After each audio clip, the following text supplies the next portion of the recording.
Good morning everyone. और देखो unit number 3 हम लोग पढ़ रहे थे, ठीक है। और पहली चीज़ तो मैं ये उम्मीद करता हूँ कि आप लोग पढ़ाई अच्छे से कर रहे हैं और प्रॉपर नोट्स बना रहे हैं जो भी पढ़ाया जा रहा है, ठीक है। ये मैं मान के चल रहा हूँ क्योंकि देखो टाइम एग्ज़ाम के लिए बहुत कम बचेगा। सितंबर शुरू होने को है, ठीक है। सितंबर, अक्टूबर और फिर नवंबर, तो बीच में फेस्टिवल वगैरह पड़ेगा, त्यौहार वगैरह भी पड़ेगा। तो ये मान के चलो तुम्हारे पास मुश्किल से 2 महीने का समय है और सिलेबस है ब्रॉड, ठीक है।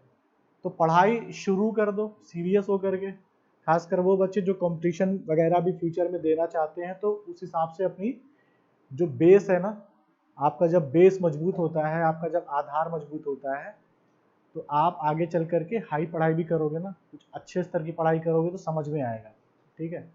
आपका बेस मजबूत होगा, तो ये बेस आपका मजबूत यहीं से होता है, ठीक है।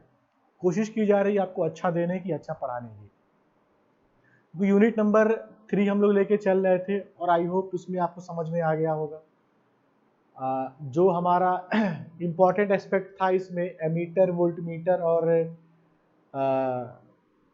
का रेंज एक्सटेंशन था, ठीक है। रेंज को बढ़ाने के बारे में,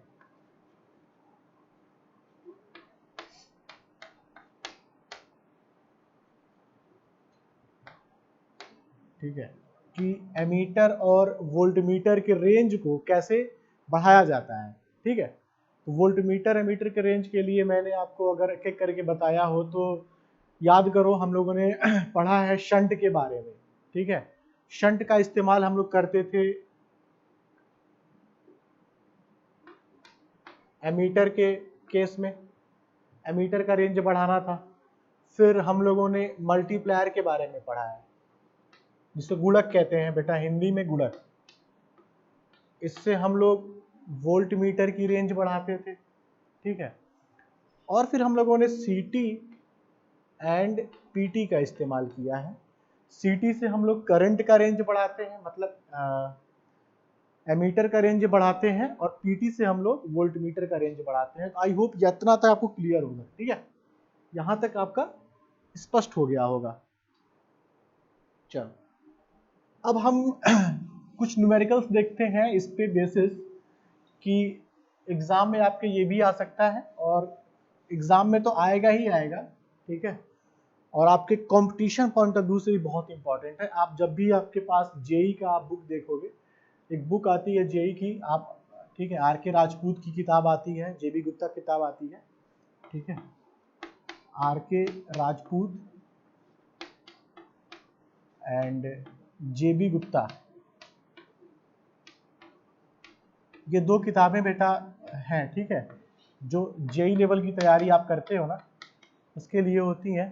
तो जब आप बुक देखोगे या प्रीवियस ईयर नेट पे क्वेश्चन देखोगे, तो मेजरमेंट के क्वेश्चन आपसे सॉल्व होने शुरू हो जाएंगे। हो सकता है सारे ना हो, बट कुछ होना शुरू हो जाएगा, ठीक है। अच्छे से पढ़ोगे तो, है ना। मेरी कोशिश यही है कि आप लोग को अच्छे से बताया जाए और आप भी अच्छे से पढ़ो, ठीक है। चलो तो कुछ न्यूमेरिकल जो है हम लोग आज देखेंगे इसके बेसिस पे, कि जो हमारा इंस्ट्रूमेंट होता है, ठीक है, चाहे एमीटर वोल्टमीटर, जब इसका रेंज बढ़ाते हैं तो कई तरह के न्यूमेरिकल्स बनते हैं, उसको देखते हैं, ठीक है।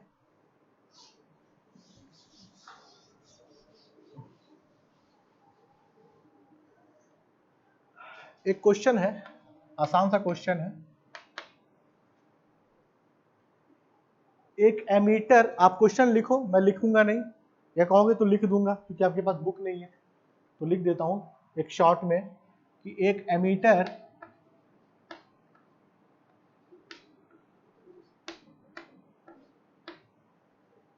जिसका प्रतिरोध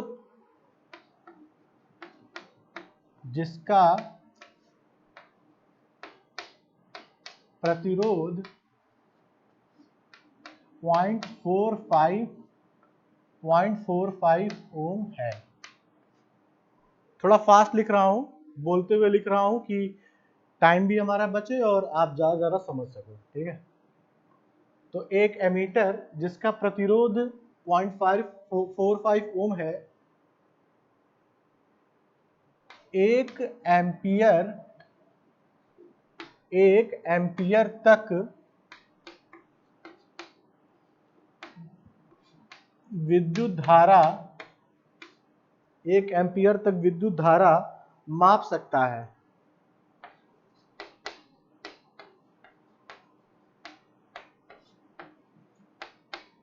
माप सकता है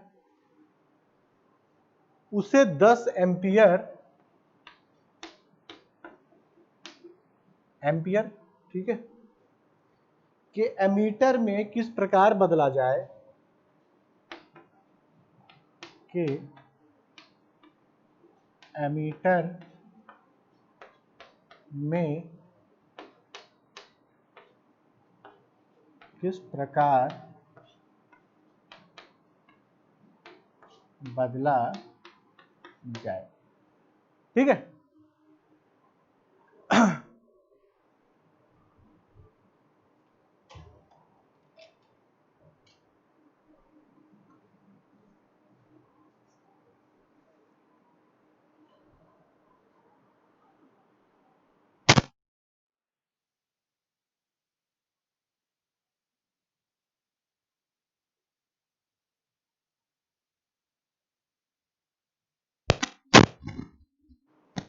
देखो क्वेश्चन में जब आप क्वेश्चन को सॉल्व करने जाओगे तो अपना अप्रोच बनाओगे। ठीक है, न्यूमेरिकल पे घबराना नहीं है, एक अप्रोच बनाना है, प्रश्न को पहले पढ़ना है, पढ़ करके उससे इंफॉर्मेशन निकालनी है। ठीक है, सूचनाएं इसमें दी हुई हैं, सूचनाओं को आपको पहचानना है। ये कला आपको सीखनी पड़ेगी, किस प्रकार से कोई भी न्यूमेरिकल हो, ठीक है, या कोई भी क्वेश्चन हो, उससे हम इंफॉर्मेशन कैसे निकाल सके। तो यहाँ बात की जा रही है एक एमीटर की, तो बेटा एमीटर की बात की जा रही है। तो आपके दिमाग में एक पहला क्वेश्चन बना कि यहाँ पे एमीटर की बात की जाएगी, ना कि वोल्टमीटर की। चलो, उस एमीटर जिसका प्रतिरोध, एमीटर का प्रतिरोध दिया हुआ है, कितना दिया है 0.45 ओम। तो ये तो स्पष्ट है, बहुत बेसिक सी लाइन लिखी है, एक एमीटर है जिसका प्रतिरोध है 0.45 ओम। ये तो स्पष्ट है कि हमारे पास एक एमीटर है और उस एमीटर जो इंस्ट्रूमेंट है, ठीक है, जिससे वो बना हुआ है, उसका जो टोटल प्रतिरोध है ना, वो कितना है 0.45 ओम है। फिर कहता है कि 1 एम्पियर तक विद्युत धारा को माप सकता है। देखो माप सकता है, सकता मतलब क्या हुआ, आपकी क्षमता बता रहा है, आप कितना वर्कआउट कर सकते हो, कितना किलोमीटर दौड़ सकते हो, कितना रोटी खा सकते हो। ठीक है, तो आप जब क्षमता की बात करते हैं ना, कितना कर सकता है, तो मैक्सिमम लिमिट की बात कर सकते हैं, जो अधिकतम कार्य आप कर सकते हैं। कोई कहे कि मैं 5 किलोमीटर दौड़ सकता हूं, ठीक है, तो 5 किलोमीटर उसकी अधिकतम क्षमता होगी, है ना। तो अगर एमीटर के बारे में ये कहा जाए कि यह विद्युत धारा मतलब करंट को माप सकता है, कितना माप सकता है 1 एम्पियर, तो बेटा ये अधिकतम कितना करंट माप सकता है 1 एम्पियर। तो मैक्सिमम करंट ये नापने की क्षमता इसकी होगी 1 एम्पियर, इससे ऊपर ये माप ही नहीं सकता। मतलब अगर एमीटर कुछ ऐसा बना होगा, ठीक है, यहां पे बेटा 0 होगा, यहाँ पे तब 0.5 होगा, 0.5 होगा, समझना, बीच में क्या, और यहाँ 1 होगा एम्पियर, समझना बात को, यहाँ पे 1 एम्पियर, ठीक है, ये 0 है। अधिकतम कितना नाप सकता है 1, इससे ऊपर तो जा ही नहीं सकता ना। अधिकतम कितना नाप सकता है 1 नाप सकता है, दिखाई दे रहा है, अधिकतम कितना माप सकता है 1 माप सकता है। ठीक है, इससे ऊपर तो आप चाह के भी नहीं जा सकते हो। एमीटर का स्केल जो है यहां से शुरू हुआ और ऐसे होते होते रोटेट होते होते यहाँ पे 1 पे मैक्सिमम जा सकता है। बात समझ गए, इसी को बेटा बोलते हैं फुल स्केल डिफ्लेक्शन। अब ये वर्ड आगे मिलेगा या पहले मिला भी है, full scale deflection. Full scale deflection को अगर हिंदी में कहें तो पूर्ण विक्षेपित माप, पूर्ण विक्षेपित माप मतलब अधिकतम माप की बात करता है। ठीक है, तो न्यूमेरिकल अलग अलग जगह पे इस शब्द को बदल देता अगर ये कहता कि 1 एम्पियर तक विद्युत धारा माप सकता है। इसने आसानी से बता दिया। यह क्वेश्चन में कह देता कि इसका फुल स्केल डिफ्लेक्शन या पूर्ण विक्षेपित माप का मान 1 एम्पियर है, तो भी उसका वही अर्थ होता। ठीक है, अगर ये कहता कि पूर्ण विक्षेपित माप का मान 1 एम्पियर है, तो भी उसका वही अर्थ होता कि अधिकतम ये 1 एम्पियर की विद्युत धारा को माप सकता है। फिर बात आती है उसे, मतलब किसे, एमीटर की बात हो रही है। 10 एम्पियर के एमीटर में किस प्रकार बदला जाए, मतलब अब उससे हमें कितना मापने की योग्य बनाना है, 10 एम्पियर के योग्य बनाना है। बात समझ में आ रही है? 10 एम्पियर के योग्य बनाना है किसको, एमीटर को, जो सिर्फ 1 एम्पियर माप सकता है। देखो मैं इतना एम्फसाइज इसलिए कर रहा हूं कि आपसे मेरा इंटरेक्शन नहीं हुआ है, ठीक है, बहुत ज्यादा, तो मुझे पता नहीं है कि कौन सा बच्चा कितनी आसानी से और कितनी जल्दी क्या सीखेगा। ठीक है, क्योंकि हर बच्चे का अपना अपना एक स्तर होता है। ठीक है, कोई धीरे सीखता है, कोई जल्दी सीखता है। ठीक है, तो सबके लिए सुविधाजनक हो, सबके लिए एक यूनिफॉर्मिटी में चले, इसलिए हो सकता है कुछ लोगों को बहुत स्लो भी लगेगा। ठीक है, लेकिन आपको एडजस्ट करके चलना पड़ेगा, कुल मिलाकर के समझ में आना चाहिए।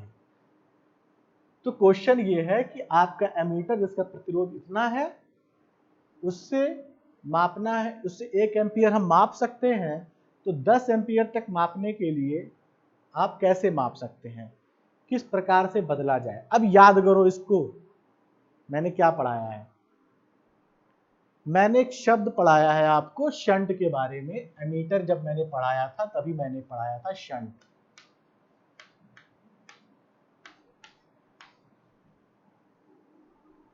शंट के बारे में मैंने बताया था, शंट एक समांतर क्रम में संयोजन होता है, पैरेलल में कनेक्शन होता है।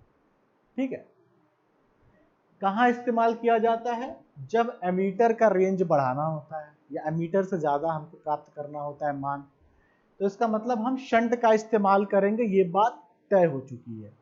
यहाँ कोई डाउट नहीं है कि यहाँ पे शंट है कि मल्टीप्लायर है कि सीटी है या पीटी है, ये बात तय हो चुकी है कि अगर एमीटर का इस्तेमाल कर रहे हैं तो अब हमें शंट विधि या शंट ही प्रकार का इस्तेमाल करना पड़ेगा, ये तय हो चुका है क्योंकि यहाँ पे एमीटर है। ठीक है, शंट के बारे में आप कुछ याद करो तो शंट में हम एक पैरेलल में, समांतर में रेजिस्टेंस ऐड करते थे, जिसको हम RSH कहते थे। याद है? अगर नहीं याद है तो कॉपी दोबारा पलट के देखना या वीडियोस देखना। शंट में रेजिस्टेंस ये हुआ करता था। ठीक है, और मैंने बताया था कि शंट का मान बदलते जाओ, अलग अलग विद्युत धारा के मान को आप बढ़ा सकते हैं। हमारे पास जो एमीटर है वो सिर्फ 1 एम्पियर माप सकता है, वह सिर्फ 1 एम्पियर माप सकता है, लेकिन शंट का मान अगर हम ऐसा रख सकते हैं जिससे वो 10 एम्पियर भी माप लेगा। ठीक है, इंस्ट्रूमेंट नहीं बदला, इंस्ट्रूमेंट वही है, एमीटर वही है, लेकिन अब वह 10 एम्पियर भी माप सकता है। फिर समझा रहा हूं, अगर शंट का मान हमने फिर बदल दिया तो हम हो सकता है कि 20 एम्पियर भी माप सकते हैं। शंट का मान बदलते जाओ, 50 एम्पियर नाप सकते हो। इंस्ट्रूमेंट वही है, शंट का मान बदल रहा है। शंट का मान बदलने का अभिप्राय है कि शंट रेजिस्टेंस RSH का मान बदल रहा है, और RSH निकालने के लिए मैंने आपको फॉर्मूला बता रखा है कैसे निकाला जाता है। ठीक है, एक बार आप अटेम्प्ट करो, फिर मैं इसको सॉल्व करता हूं।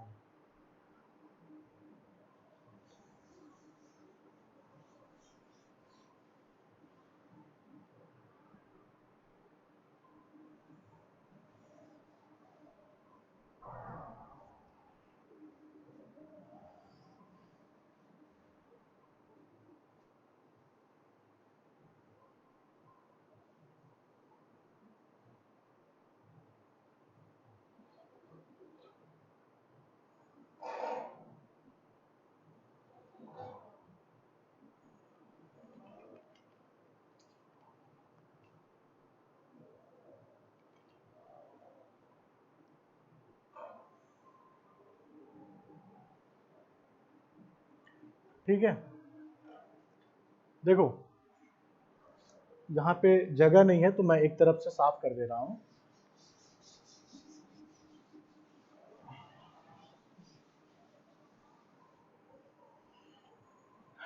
देखो शंट होता क्या था, जैसे ये कोई लाइन थी, ठीक है, और हमने कहा था कि यहाँ पे एक एमीटर लगा है, ये होता था शंट। एमीटर के पैरेलल में शंट लगाते थे, ठीक है, इसी को बोलते थे RSH। ये हमारा लाइन है जो सप्लाई है, इसमें बहने वाली करंट ही निकालनी होती है। किसमें? लाइन में बहने वाली करंट को ही निकालना है, ठीक है। ये चूंकि एमीटर लगा है तो इस एमीटर से होने वाली धारा को हमने कहा IA, एमीटर, और इसका अपना रेजिस्टेंस है तो हमने कहा RA, R for resistance, A for ammeter, RA। इस एमीटर का रेजिस्टेंस A, इसमें बहने वाली धारा I। इसमें भी धारा बहेगी। देखो लाइन करंट क्या होता है, करंट यहां से आई, ध्यान से देखो, करंट यहां से आ रही है, करंट यहां पहुंची, करंट को दो रास्ता मिला, एक ऊपर जाने का और एक इधर जाने का। एक करंट चली गई IA, एक करंट चली जाएगी ISH। शंट में बहने वाली करंट को हमने कहा ISH। एक करंट यहां बहने लगी, इसका रेजिस्टेंस कितना है, RSH, ठीक है, ठीक है।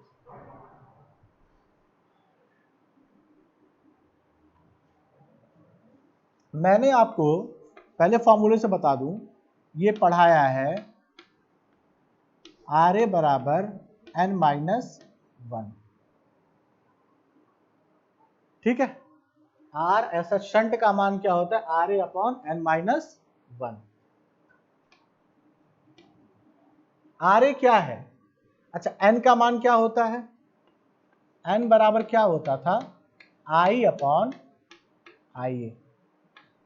I क्या है, इस लाइन में बहने वाली करंट जो हमको मेजर करनी है, जो हमको मापनी है, वो लाइन करंट है।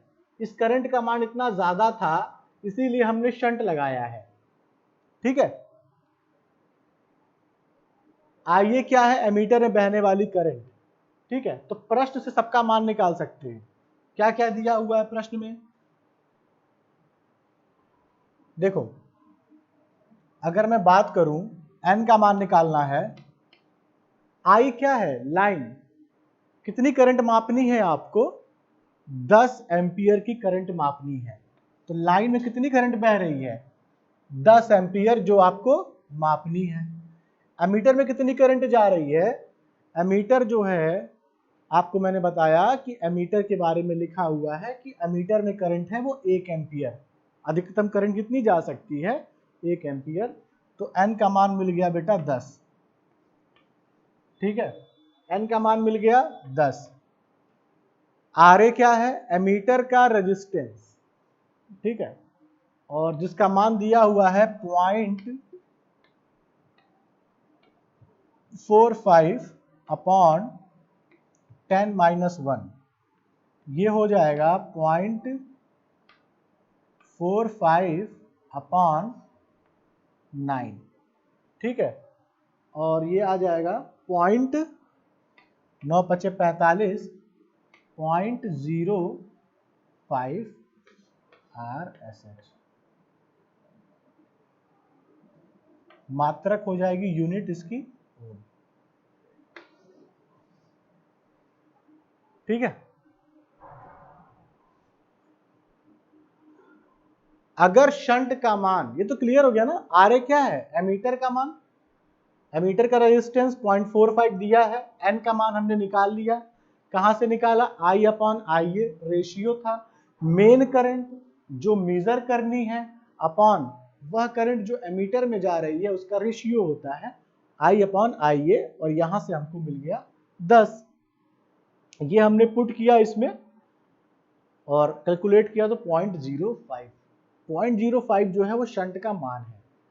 इसका मतलब अगर शंट का मान हम 0.05 रखते हैं, शंट का मान 0.05 रखते हैं, तो यह एमीटर 10 एम्पियर तक का मान मेजर कर सकते हैं।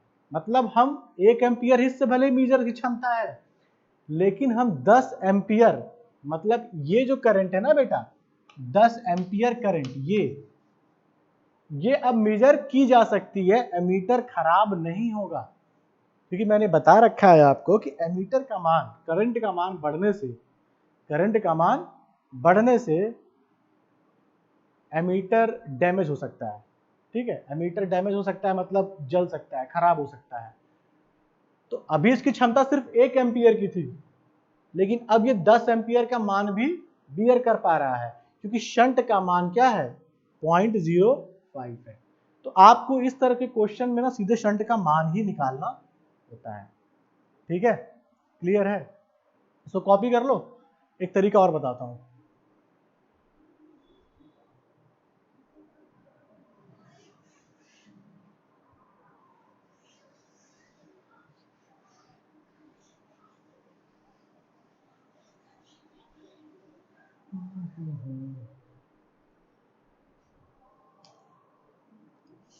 अरे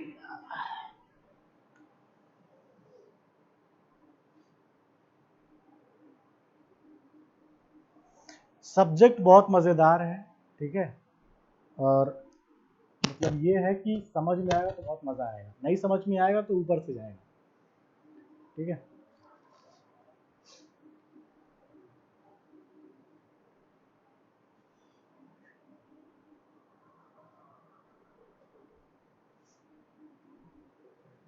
अच्छा देखो, सेकंड मेथड से इसको करते हैं। ये मेथड तो आपको याद रखना ही है, बट ये मेथड भी याद रख लेना, बहुत आसान से हो जाएगा। बेसिक इलेक्ट्रिकल के जो थियरीज हैं उसको ध्यान में रखो बेटा। ये पॉइंट जो है दिखाई दे रहा है, ये पॉइंट, यह एक नोड है, यह एक नोड है, और नोड पे आप लगा सकते हो केसीएल। नोड पे यह लगा सकते हो किरचॉफ का करंट लॉ। ठीक है, किरचॉफ करंट लॉ अगर मैं यहां पे लगाता हूं, तो आने वाली करंट क्या है, आई, और जाने वाली दो करंट है आई ए और आई एस एच। तो मैं लिख सकता हूं I equal to I A plus I S H. अगर मुझे आई का मान पता है 10 एम्पियर, ये मेजर करनी है, ये आपको मापन करना है। एमीटर करंट कितनी है, 1 एम्पियर, और ये है आई एस एच। तो आई एस एच का मान हो जाएगा 9 एम्पियर। ठीक है, ये मिल गया। अब एक छोटी सी बात, आपने पढ़ा है समांतर सर्किट के बारे में या समांतर परिपथ के बारे में, पैरेलल सर्किट के बारे में। पैरेलल परिपथ के बारे में जब कही जाती है बात, तो ये कहा जाता है कि पैरेलल में हमारा जो वोल्टेज का ड्रॉप होता है, या सिंपली हम कहें जो वोल्टेज का मान होता है, विभव का मान होता है, वो बराबर होता है। तो बेटा अगर मैं इसको एक सर्किट मानूं, ये दोनों दूसरे के पैरेलल हैं, एमीटर और शंट एक दूसरे के क्या हैं, पैरेलल हैं। तो जो वोल्टेज ड्रॉप यहां होगा इस एमीटर में, वही वोल्टेज ड्रॉप यहां होगा इस शंट में। क्योंकि दोनों के दोनों समांतर क्रम में है, तो यहां का जो वोल्टेज ड्रॉप होगा, ये वोल्टेज ड्रॉप यहां भी होगा। तो यहां वोल्टेज ड्रॉप कितना होगा बेटा, वोल्टेज ड्रॉप क्या होता है, I A R A, voltage into sorry current into resistance क्या होता है, voltage, that is I A into R A. ठीक है, आई एस एच और आर एस एच का मल्टीप्लीकेशन हो जाएगा, ये भी वोल्टेज ड्रॉप है। क्लियर है, समझ में आ रहा है? ये दोनों पैरेलल है बेटा। ठीक है, आई ए इंटू आर ए एक वोल्टेज ड्रॉप हो गया, आई S H into are S H एक वोल्टेज ड्रॉप हो गया, यहां से है। तो आर एस एच बराबर लिख सकते हो I A R A upon I S H,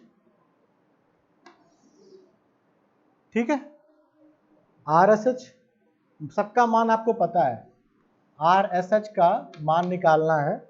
आई ए का मान कितना है, एमीटर की करंट कितनी है, 1 एम्पियर ही ले सकता है। आर ए कितना ले सकता है, आर ए की क्षमता क्या है, सॉरी आर ए क्या है, एमीटर का रेजिस्टेंस है, कितना है 0.45, ठीक है, अपॉन आई एस एच का मान बेटा आपने निकाला है 9, ठीक है। तो यहां से भी सेम वैल्यू आएगी 0.05 ओम, ठीक है। तो जब मैं अपने टाइम में इस तरीके से, मुझे आसान लगता था, ये तरीका आसान था, मुझे फॉर्मूले रटने बड़ी दिक्कत होती थी, ठीक है, अभी भी होती है जब भी पढ़ता हूँ। तो फॉर्मूले रटने से अच्छा है कि हम इसको ऐसे भी कर सकते हैं, आप तरीका देख सकते हो, दोनों से वैल्यू सेम आएगी, ठीक है।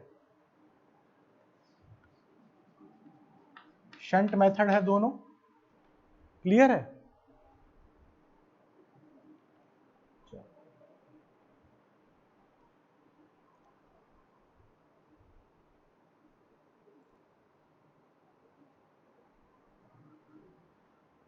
चलो एक न्यूमेरिकल और करते हैं, वोल्ट मीटर पे करते हैं, ये मीटर पे आपने देख लिया, एक वोल्ट मीटर पे करते हैं।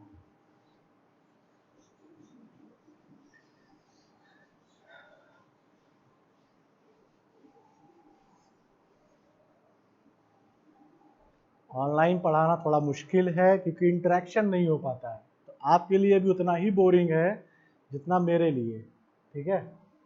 मुझे भी सिर्फ पढ़ाना अच्छा नहीं लगता है, ठीक है। चलो न्यूमेरिकल,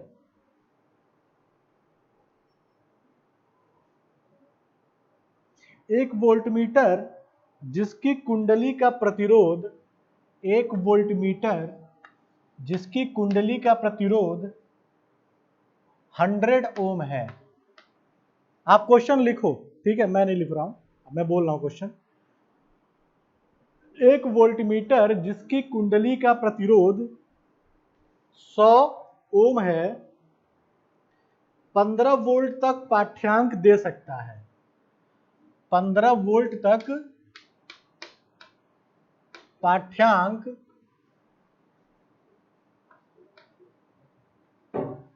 दे सकता है, उसे 150 वोल्ट तक पाठ्यांक देने योग्य, उसे 150 वोल्ट तक पाठ्यांक देने योग्य किस प्रकार बनाया जा सकता है, किस प्रकार बनाया जा सकता है,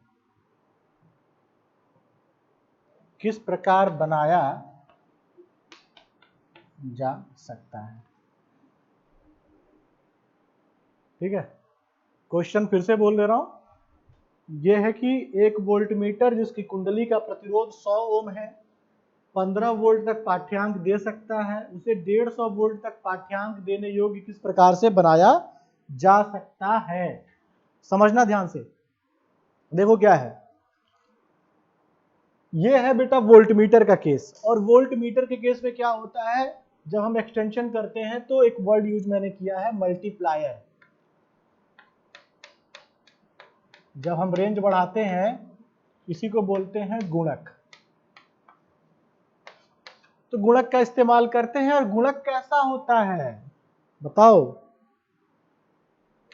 गुणक का नेचर कैसा होता है, रेजिस्टेंस। गुणक क्या है, देखो शंट क्या है, एक रेजिस्टेंस है, गुणक क्या है, एक रेजिस्टेंस जिसको हम आरएम कहते थे, कॉपी खोलना देखना पढ़ा हुआ है, ठीक है।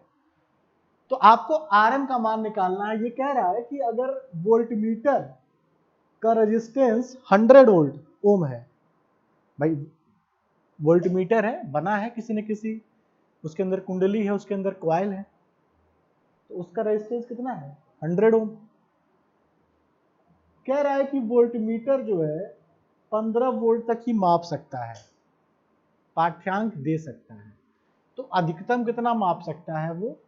15 वोल्ट मीटर। उसकी क्षमता कितनी है? 15 वोल्ट की। भाई क्षमता 15 वोल्ट की है, नपवानी कितनी है आपको?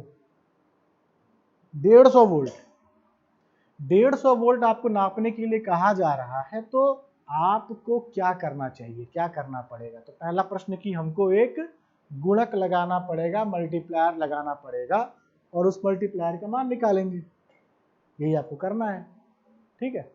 जैसे शंट के केस में था, उसकी क्षमता थी करंट के टर्म में, यहाँ पे वोल्टेज के टर्म में है, ठीक है। इसका वोल्टेज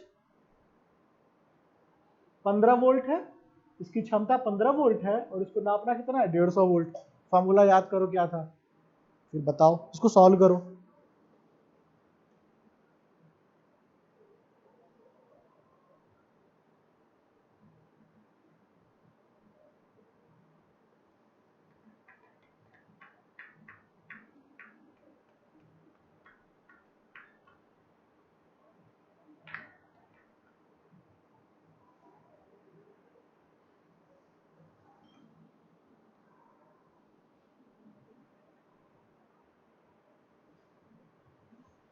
ठीक है,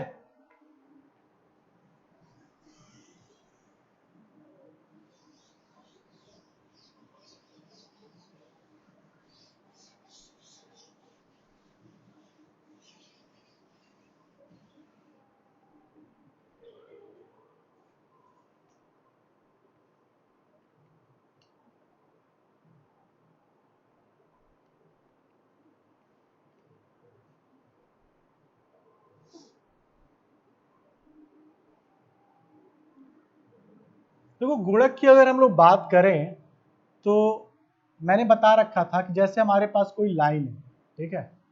अगर हमने कोई वोल्टेज मेजर करना, मान लो ये वोल्टेज यहाँ कुछ है, हमको पता नहीं कितना है, हमको ये मापना है, इस वोल्ट का नाम मापना है, ये इसको मैं मापना है, ठीक है। तो मापने क्रम में आप क्या करते हो कि आप एक वोल्टमीटर लगाते हो, आपने वोल्टमीटर लगा लिया, इससे करंट बह गई, ठीक है। आपने करंट मान लो कुछ भी बह रही है, आई बह रही है, कोई दिक्कत नहीं। वोल्टमीटर लगाओगे, वोल्टेज का मान मिल जाएगा। मान लो वोल्टमीटर की क्षमता कितनी है? 15 वोल्ट। ये 15 वोल्ट ही माप सकता है और आपने दे दिया है कितना? 150 वोल्ट। तो क्या माप पाएगा? बताना, नहीं माप पाएगा। आप क्या करते हो? गुणक का गुणक का इस्तेमाल करते हो। गुणक मतलब बेटा कि सीरीज में, जैसे शंट में हम पैरेलल में ऐड करते थे, इसमें सीरीज में एक रेजिस्टेंस ऐड करते हैं जिसको हम बोलते हैं मल्टीप्लायर रेजिस्टेंस या गुणक प्रतिरोध Rm। गुणक प्रतिरोध Rm ये हमने ऐड कर दिया। इसके ऐड करने से क्या होगा? अब हम इसको माप सकते हैं, ठीक है। तो मैंने आपको एक फॉर्मूला बताया हुआ है कि Rm का मान निकालना होता है तो RV m माइनस 1 और m बराबर क्या होता है? v upon V. क्लियर है? मल्टीप्लाइंग पावर फैक्टर होता था, मल्टीप्लाइंग पावर फैक्टर, इसको बोलते थे गुणक शक्ति गुणांक। गुणक शक्ति गुणांक multiplying power factor v upon V. v क्या है? जो आपको मापना है, कितना मापना है? 150।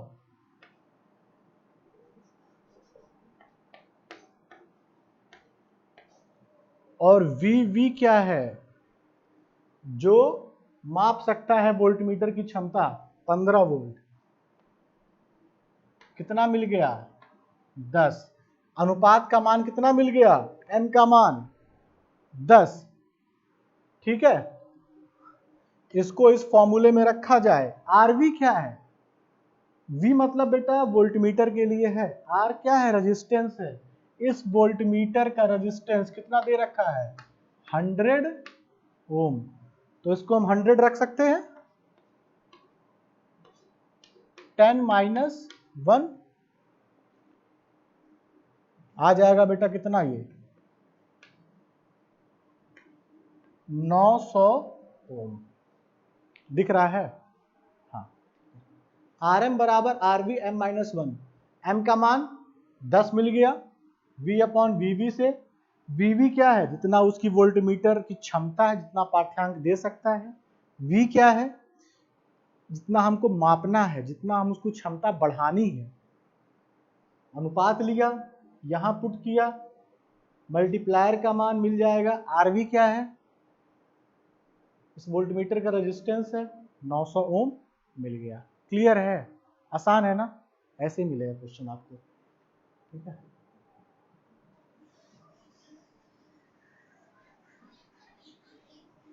कॉपी कर लो, लिख लो।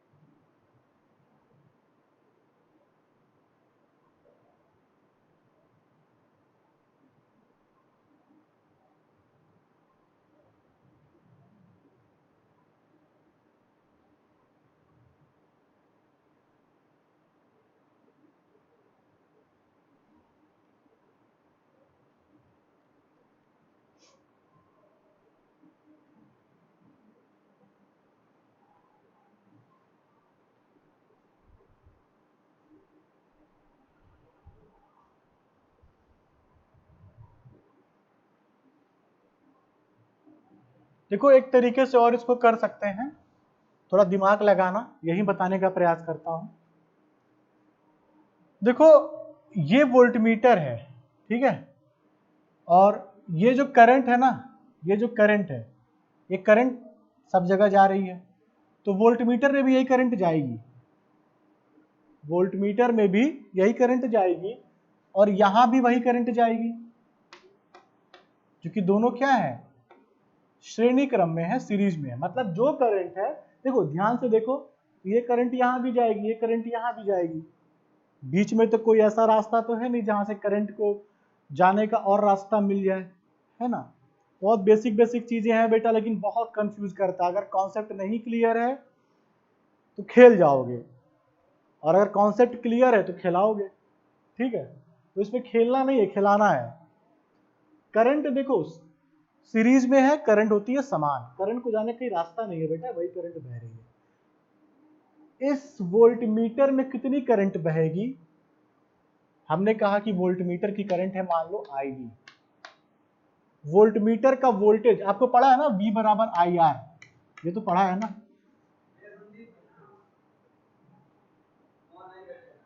वेट कर लो, अभी आएंगे।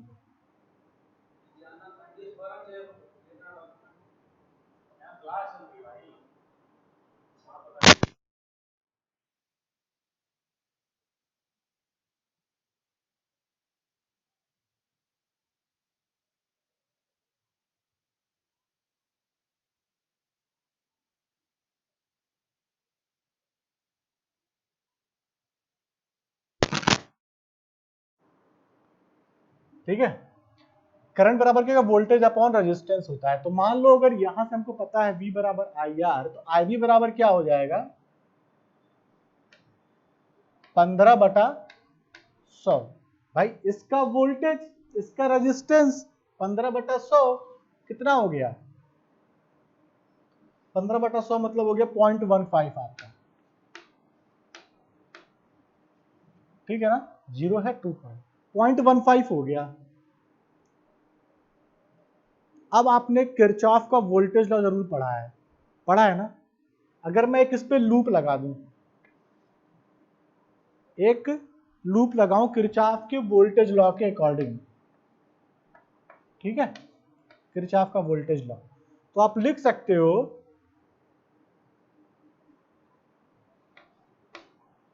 आई वी, यहां जो वोल्टेज ड्रॉप हो रहा है वोल्टमीटर में क्या है, 15 वोल्ट, यहां जो वोल्टेज कितना है 15, और इसका वोल्टेज ड्रॉप क्या होगा, आई वी इंटू आर एम, और किसके बराबर होगा, V के। ये बात समझ में आ रही है। लूप जब चलाओगे तो इसका वोल्टेज, सारे देखो क्या होता है ना, सारे वोल्टेज क्या होते हैं, ऐड हो जाते हैं, जुड़ जाते हैं, बीजगणितीय योग शून्य होता है सारे वोल्टेज ड्रॉप का। तो यहाँ वोल्टेज ड्रॉप कितना है बेटा, 15 वोल्ट। ठीक है, 15 वोल्ट है, चाहे तो मल्टीप्लाई करके देखोगे तो 0.15 इंटू 100 15 वोल्ट आएगा। यहां वोल्टेज ड्रॉप क्या है, voltage into sorry current into resistance, IV into RM, बराबर किसके है, V के, क्योंकि ये टोटल वोल्टेज है। तो यहां से, या इसको मैं ऐसे लिख दूं, VV, अब सही रहेगा ना, अब सही है, इस वोल्ट मीटर का वोल्टेज IV RM बराबर V माइनस VV। V क्या है 150, VV क्या है 15। ठीक है, तो RM बराबर क्या हो गया, 150 माइनस 15, 135 बटा IV का मान क्या है 0.15। ठीक है, इसको सॉल्व करो कितना होगा, अगर पॉइंट को छोड़ दें तो 15 6 90, 15 9 135।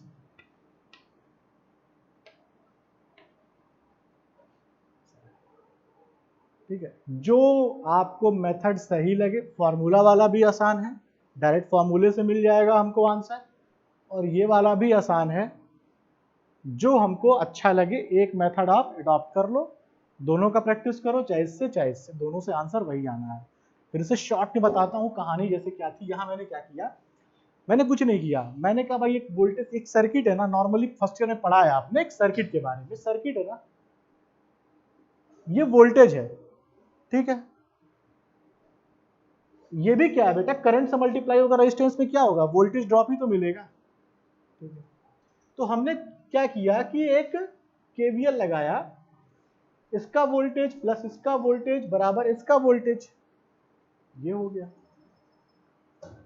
वीवी क्या है, वोल्टमीटर का मैक्सिमम वोल्टेज जो हो सकता है। तो कितनी करंट यहां बहेगी, जितनी की क्षमता होगी, कितनी होगी 15/100, 0.15 एम्पियर हमको यहां से मिल गया। तो यहां से आपको फिर मैथमेटिकल ऑपरेशन आपने किया और आपको सीधे आंसर आ गया। ठीक है,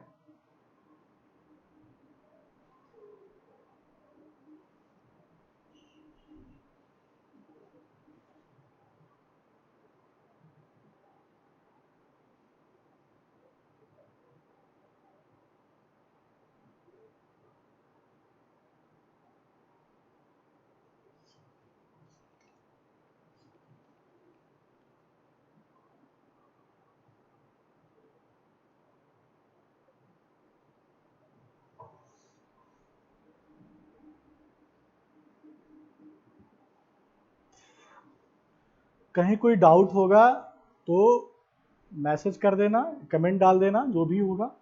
ठीक है, फिर से क्लियर कर लेंगे, बट कोशिश करना समझने की, तो हो जाएगा, कोई बहुत टफ चीज़ नहीं है। बेसिक इलेक्ट्रिकल ही चल रहा है, समझ लो अभी। ठीक है, बेसिक इलेक्ट्रिकल से ही हम थोड़ा एडवांस की तरफ चलेंगे। ठीक है, तो बेसिक को बहुत ही ज़्यादा ध्यान से पढ़िए, चाहे किसी भी सब्जेक्ट में आप बेसिक पढ़ रहे हैं, बेसिक को बहुत ध्यान से पढ़ो। फर्स्ट ईयर में जो आपने बेसिक इलेक्ट्रिकल पढ़ा है ना, वो एकदम बेसिक जो है आपको हर जगह काम आएगा। देखो शंट हमने जब पढ़ा तो हमने केसीएल का इस्तेमाल करके प्रॉब्लम को सॉल्व कर लिया, जब ये पढ़ा तो केवीएल का इस्तेमाल करके सॉल्व कर लिया।